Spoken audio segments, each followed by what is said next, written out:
Si vous regardez cette vidéo, vous serez choqués. Cette vidéo vient consolider les dires du capitaine Ibrahim Traoré, qui récemment avait parlé d'un produit. Un produit qu'on lui a proposé par un service secret. Un produit qu'on met dans les aliments, dans des boissons et envoyé dans des zones de conflit. Le produit a pour but d'affaiblir les gens, d'empêcher de réfléchir, de rendre les gens bêtes, d'affaiblir la virilité des hommes.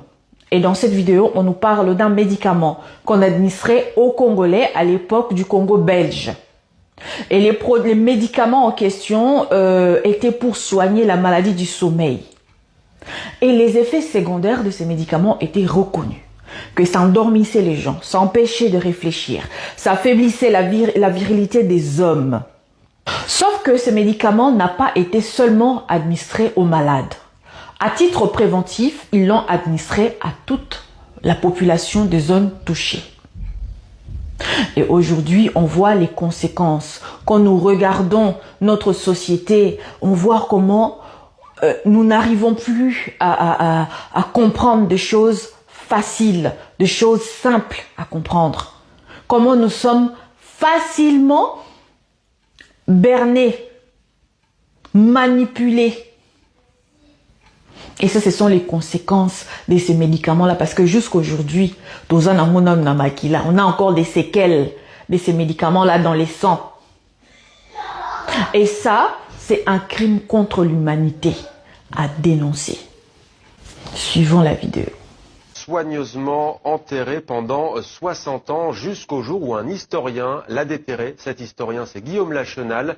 Le scandale, c'est celui de la lomidine, un médicament miracle, entre guillemets, contre la maladie du sommeil, tellement miraculeux qu'il tuait les populations auxquelles on l'administrait.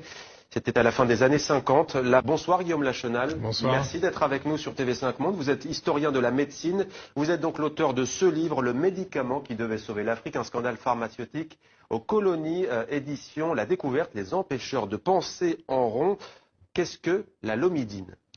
Alors la lomidine, c'est le nom commercial d'un médicament, d'une molécule qui s'appelle la pentamidine, qui est un antiparasitaire qui est actif contre l'agent de la maladie du sommeil, cette maladie transmise par la mouche tsetse qui ravageait l'Afrique aussi belge, portugais, décide d'utiliser ce médicament de manière préventive, c'est-à-dire de le donner à des gens sains qui sont simplement exposés à la maladie parce qu'ils vivent dans des régions touchées. Et donc on a décidé de faire ce qu'on appelait à l'époque là une lomidinisation totale des régions touchées, c'est-à-dire qu'on visitait les populations et qu'on les injectait avec ce médicament tous les 6 mois de manière préventive, et on a répété ainsi les injections de lomidine. Dans quel pays concerné? Vous avez cité les colons portugais, français, belges, donc on imagine l'ex-Zaïre. Donc l'ex-Zaïre, le Congo belge, l'Angola était aussi très pentamidinisé ou lomidinisé, mais du côté français, le Cameroun, ce qui était l'Afrique équatoriale française, donc le Congo, le Gabon, des régions de ce qu'est l'actuelle République centrafricaine ont été aussi très concernées.